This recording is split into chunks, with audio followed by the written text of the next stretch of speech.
Boa noite a todos. Hoje nós vamos abordar um assunto que é bastante interessante no tocante a um aprendizado para lidarmos com as nossas forças que às vezes nós desconhecemos, utilizamos, mas às vezes desconhecemos. Vamos fazer um exercício e retornar lá para a escola, onde nós aprendemos a menor partícula que existe no universo. Naquela época na escola, há 40 anos atrás, 50, falaram os nossos professores que o átomo era a menor partícula, que tudo que é matéria, ela tem na sua composição átomo. Então o átomo, para que a gente relembre essa aula, ele tem em torno dele, vocês lembram, uma eletrosfera, que são elétrons que ficam circulando. Vamos fazer mais ou menos um desenho imaginário. Então toda a matéria ela é constituída de átomos. E todos os átomos, eles têm em torno de si essa eletrosfera, os elétrons. Toda a matéria, desde essa matéria bruta, que é uma madeira, até a nossa matéria orgânica, que é constituída desses elementos. A matéria, na atualidade, ela sofreu algumas modificações conceituais. Por exemplo, hoje sabemos que o átomo, ele não é a menor partícula. Ou melhor dizendo, dentro do átomo existe mais espaço do que matéria. Então, na realidade, a matéria ela é imponderável, porque ela tem muito mais espaço do que propriamente dito matéria. Então, para aqueles que ainda desconhecem, a matéria ela é imponderável. Mas a matéria ela tem uma outra propriedade. Não sei se vocês acreditam nisso, mas a matéria ela é invisível. Nós só conseguimos enxergar a matéria porque a luz reflete na matéria.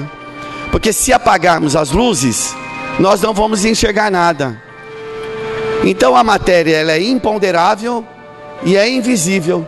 Olha que argumento interessante para a gente começar a nossa discussão. E tem uma história que alguns habitantes de outras galáxias fizeram contato com o planeta Terra. E esse habitante falou o seguinte, dando algumas conclusões a respeito do planeta Terra. Olha, lá existem seres humanos. E aí eles perguntaram, mas do que eles são constituídos? Ah, são constituídos de matéria. Mas que matéria? Carne. Mas carne? Mas carne, como é que funciona isso? Carne pensa, carne sente, carne se emociona. Então nós temos um outro argumento para fazermos uma abordagem que além da matéria existe algo. Um neurocientista chamado Gödel, alemão, ele fez um trabalho muito interessante, mostrando que todo sistema, ele precisa ser organizado. Precisa alguém realizar esse sistema. Por exemplo, um computador, ele, por si só, ele não se faz o seu próprio programa. Precisa haver um programador para realizar. Então, sempre por trás, nós teremos uma mente, uma inteligência que vai organizar, que vai direcionar. Então a matéria, ela só pode se organizar se ela tiver uma estrutura psíquica por trás da matéria. Deu para entender isso? Então a matéria por si só, ela não tem como agir sozinha, se organizar, se estruturar. Ela precisa de uma força que promova essa sua estruturação, essa sua manutenção, até mesmo a sua destruição.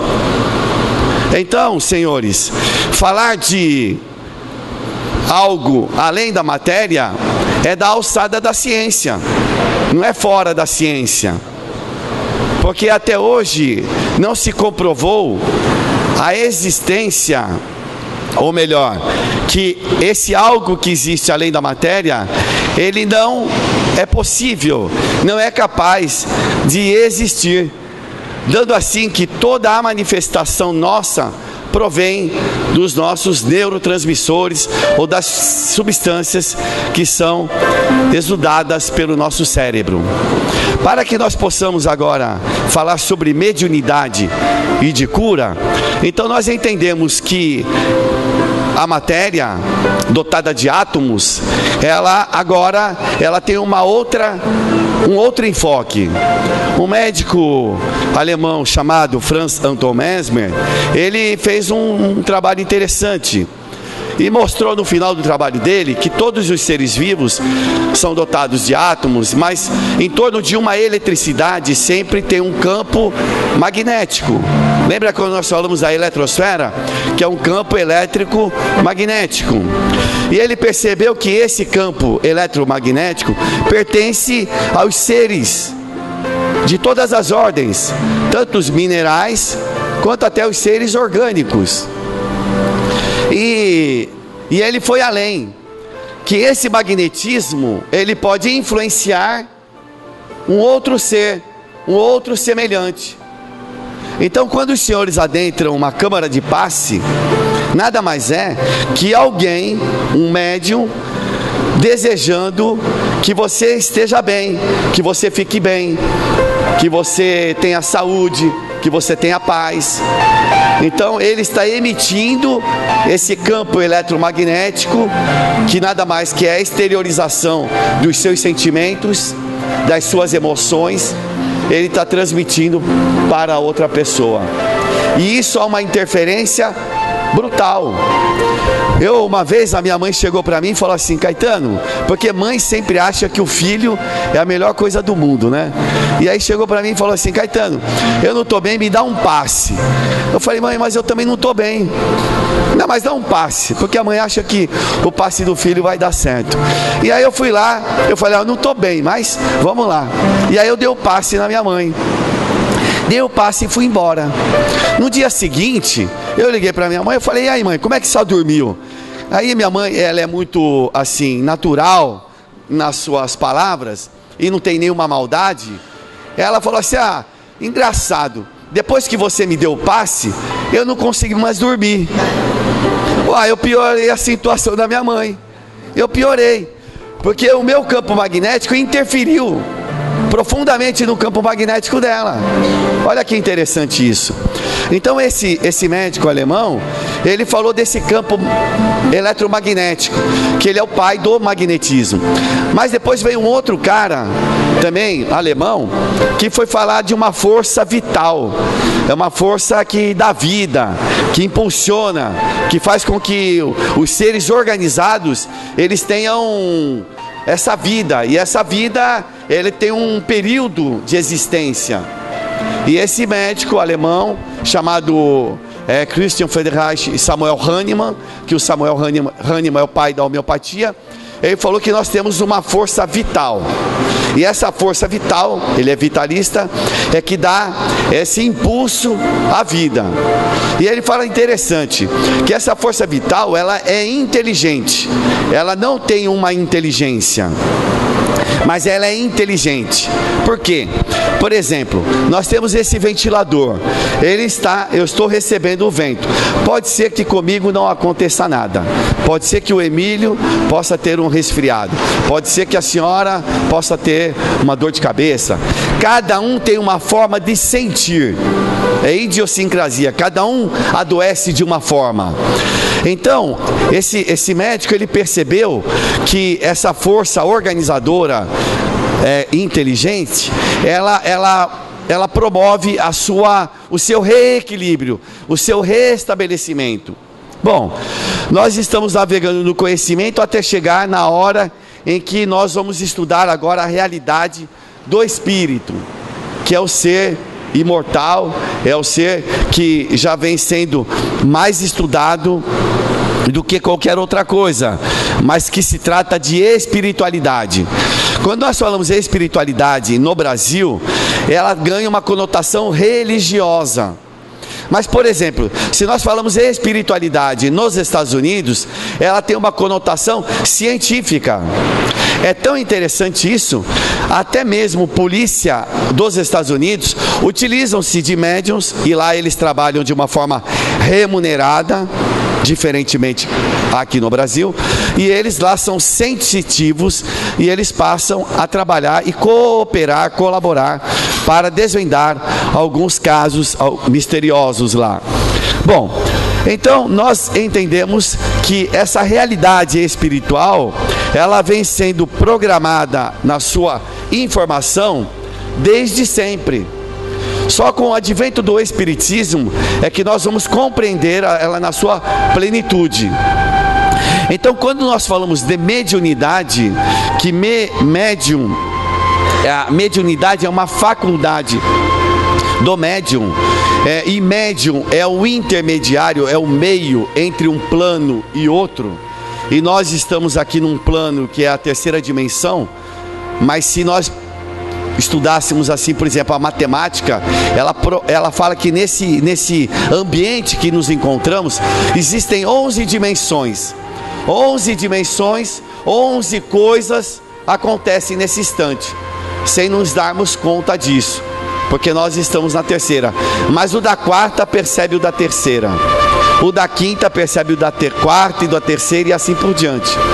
Então a participação quanto mais elevado, e aí é interessante, onde nós vamos entender por que às vezes um cientista chamado Dirac, ele não entendia por que os átomos, os elétrons, às vezes aparecia e desaparecia, aparecia e desaparecia. É que as camadas elétricas que existem nos diferentes planos, é como se eu jogasse uma pedra para cima e essa pedra atravessasse os outros planos, mas ela retorna para as minhas mãos. Mas esse ir e voltar, parece que ela some um instante daqui e aparece outros instantes em outras alturas. Chegou numa altura, ela desce, ela participa dessa trajetória. Então nessas alturas ela existe momentaneamente. E esse mar de Dirac, ele percebeu que essa camada de elétrons é como se ele flutuasse de um plano para outro. São hipóteses muito interessantes de trabalho e que vem corroborar para o avanço das ciências, principalmente das ciências médicas, onde a gente tem aí uma série de exames que nós fazemos de uma forma rotineira num consultório, num instituto, para uma avaliação física nossa, e tudo medindo pulsos elétricos, medindo campos magnéticos através da emissão de pósitrons ou de campos, aparelhos de ressonância magnética, aparelhos de raio-x, aparelhos de para fazer eletroencefalograma, eletrocardiograma, que eles vão acabar fazendo todas essas mensurações para entender que nós seres humanos somos dotados dessa eletricidade. Então, se eu sou um meio entre dois planos, eu posso entender que eu participo de um plano e de um outro plano. E quem faz essa transdução de um plano para outro plano tem que ser algo que capte essas ondas.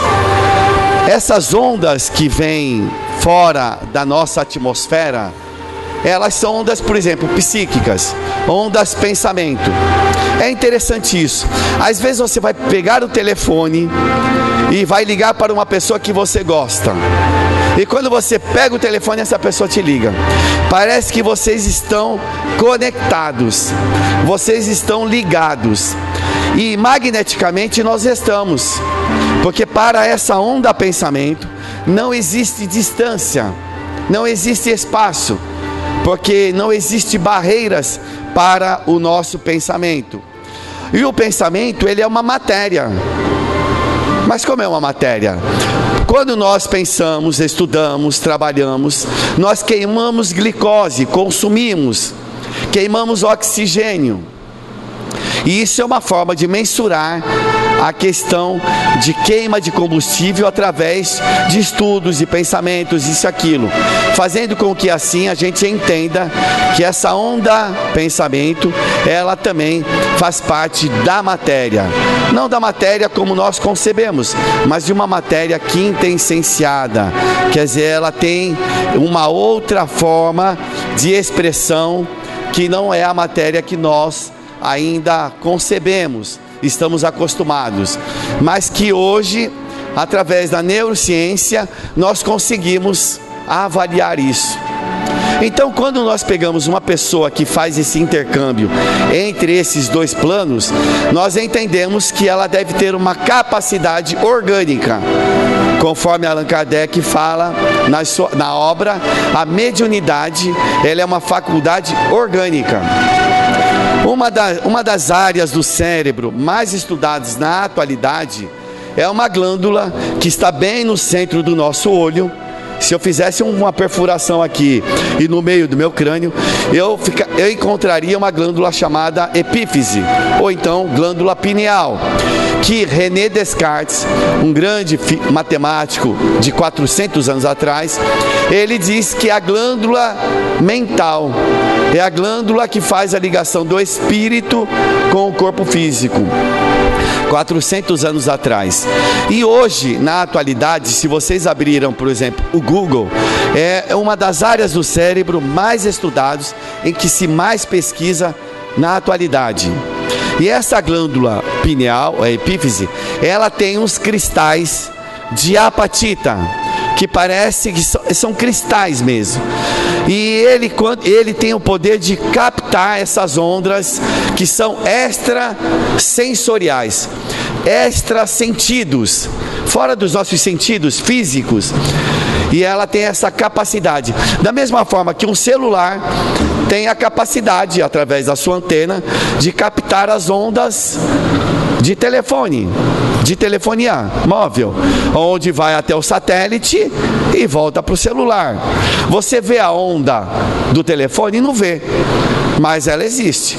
Se nós ligarmos um aparelho aqui de controle remoto, você não vai ver a luz, mas essa luz ela emite ondas que sensibilizam o aparelho e esse aparelho liga. Não é porque eu não vejo que a coisa não existe. Então, quando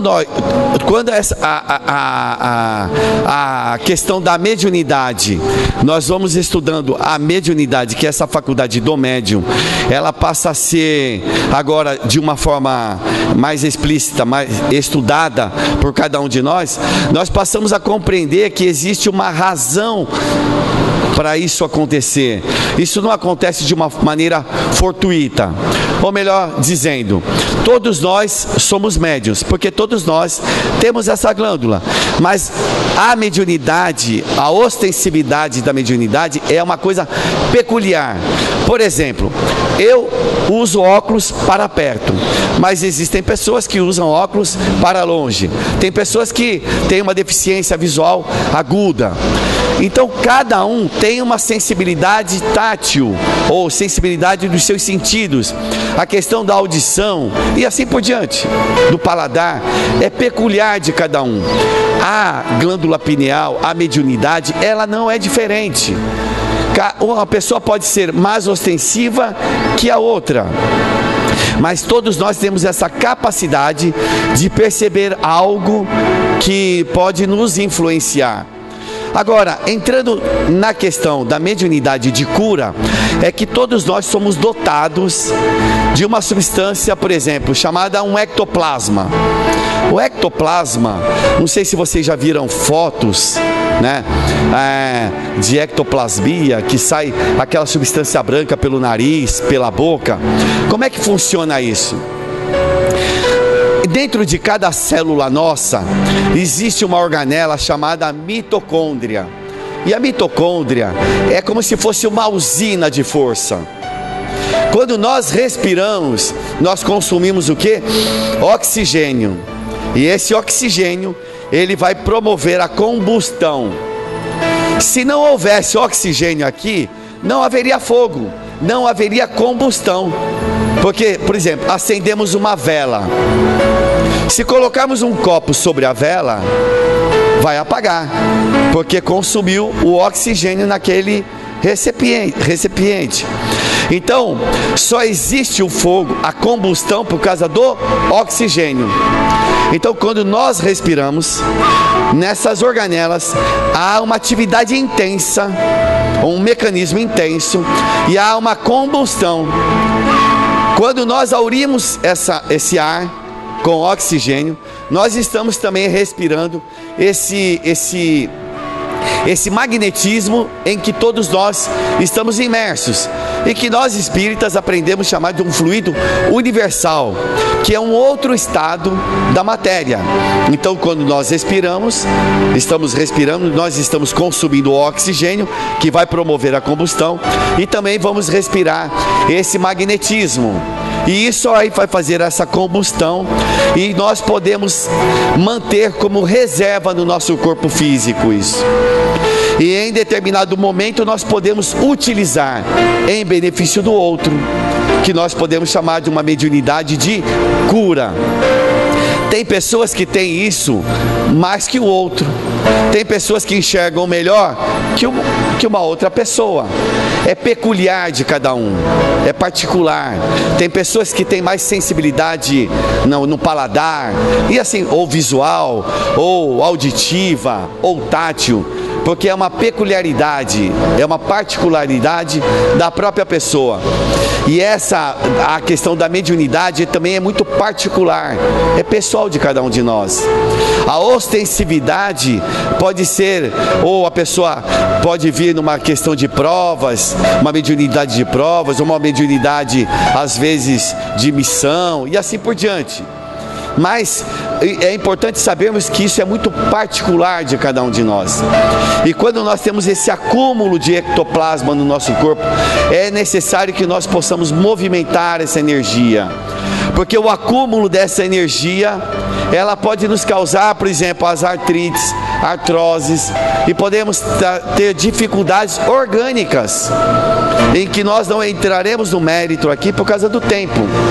Nós só estamos abordando de uma forma assim, bastante superficial, para que possamos entender que todos nós somos capazes de interferir na outra pessoa, no outro ser vivo.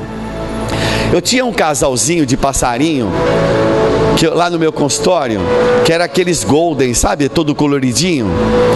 E um dia entrou uma madame lá e foi olhar e falou: mas que passarinho lindo. E ela secou meu passarinho. No dia seguinte estavam os dois de perninha para o ar, morreram. É o olhar de seca-pimenteira mesmo. Não é verdade isso? Isso acontece. Não tem aquela, é mal olhado para a criança está aguada. Não tem essas coisas assim? É o dito popular, mas isso acontece mesmo. Mas aquela pessoa, ela tem essa peculiaridade, ela tem essa substância, mas ela só está direcionando para um lugar errado. Poderia estar direcionando para ajudar as pessoas, para falar bem do outro, né? Para bem dizer, para fazer pensamentos construtivos. Então, todos nós somos dotados de mediunidade. Todos nós podemos interferir um na vida do outro, e principalmente através dos nossos pensamentos. Porque a vida, são 30 minutos, né? Porque a vida, ela é um eterno ir e vir. A vida, ela é feita de reencontros. Nós não estamos aqui pela primeira vez. Nós estamos aqui pela enésima vez, através de um processo de aperfeiçoamento do espírito, através da reencarnação. A reencarnação, para que a gente tenha uma ideia, hoje ela é estudada em vários países do mundo, nas universidades, de uma forma científica. Por exemplo, o Dr. Hemendra Banerjee, ele tem mais de 2.000 casos relatados de reencarnação, que na Índia é um pouco confuso, porque ele tem aquela metempsicose, que eles acreditam que vir em animais e voltar para humanos, é meio confuso. Nós sabemos que nós estamos em franco processo evolutivo. Mas, por exemplo, o Dr. Ian Stevenson, nos Estados Unidos, ele tem mais de 200 casos relatados. Aqui mesmo o Dr. Hernani Guimarães de Andrade, que ele é doutor honoris causa em várias universidades do mundo, ele também tem N casos relatados de reencarnação. Como é que funciona isso? Olha, eu mesmo já presenciei. Uma vez levaram no meu consultório uma criancinha de 5 anos de idade, que ela tinha uma forte tendência ao suicídio. Ela queria se matar. Ela tinha uma tendência de querer se jogar na frente de um automóvel. E ela tinha lembrança do passado dela. Ela lembrava que na última encarnação, na última existência dela, ela havia morrido de fome. É uma situação de muita dificuldade. E ela relatava para os pais, quando os pais eram namorados, ela apontava as fotos e ela dizia quem tirava as fotos, ela dizia quem eram as pessoas, porque ela participou da união do casal. Quer dizer, as coisas não são ao acaso. Você não recebeu o seu filho ao acaso, você deu sorte, o outro deu azar. Há toda uma programação estabelecida para a união daquela família, para que possa haver aí um processo de crescimento entre todos os membros dessa família. Então a família é um grande laboratório da vida, para que a gente possa construir um mundo melhor. Então, quando essa criança, ela relatou isso para mim, e a mãe, ela veio, foi confirmando tudo que ela vinha falando, e aí eu falei a necessidade dela ir a um centro espírita, tomar um passe, água fluida, para que assim essas lembranças que deveriam estar no inconsciente, e estavam no consciente dela, e isso faz uma confusão danada. Se faz uma confusão no adulto, imagine numa criança. Isso traz prejuízos psicológicos, e aí aos poucos, ela fazendo essa terapêutica, essas ideias que estavam no consciente, elas vão mergulhando para o inconsciente profundo. Então, senhores, como todos nós somos dotados dessa sensibilidade, todos nós temos o dever de então amparar o outro nas suas necessidades. Quando uma mãe está amamentando, ela não só o leite está ofertando, mas está dando aquele todo sentimento amoroso e maternal, que é o único ser que consegue desenvolver essa capacidade, são as mulheres, o sentimento maternal, o sentimento de mãe, pela capacidade dela de doação. E isso, senhores, não nasceu agora. Isso é um trabalho de milhões e milhões de anos, porque as primeiras mulheres, os primeiros seres primários, os seres primários, eles também tinham a dificuldade de perpetuar a espécie. Por quê? Porque o ser masculino e o ser feminino, eles tinham as mesmas necessidades. Eles iam para a caça, iam conquistar novas regiões.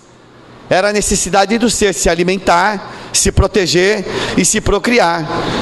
E nessa época a mulher, ela deixava a cria e saía para fazer as necessidades da alimentação.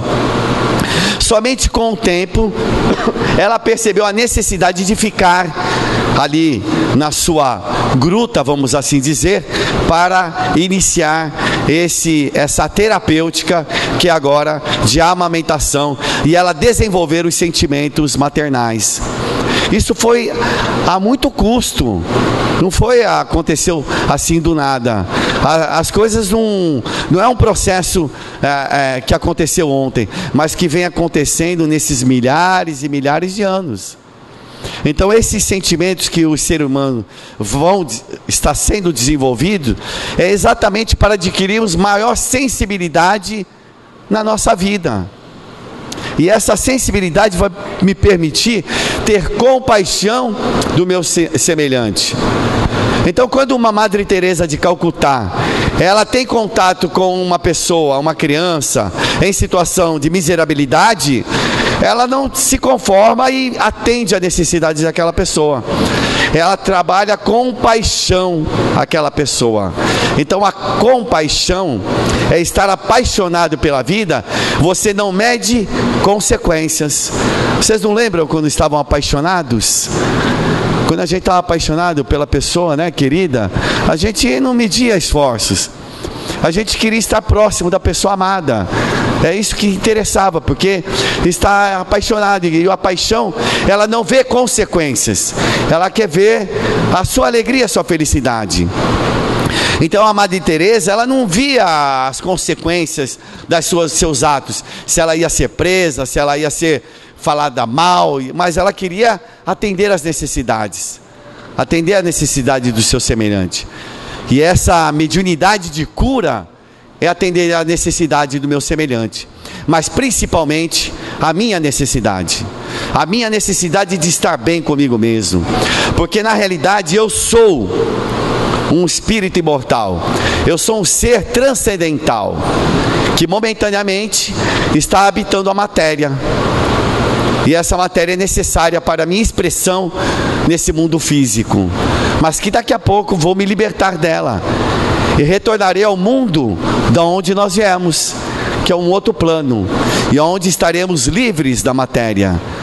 E nessa liberdade da matéria, nós estaremos livres para fazer o que mais interessa ao ser humano, é ter paz. E a paz, ela só é conquistada através da ação pacífica, atitudes de pacificação. E pacificar-se é agir em nome da paz, mas agir com benevolência para um mundo melhor. E a maior benevolência que eu posso fazer para a minha vida é o bem para eu mesmo.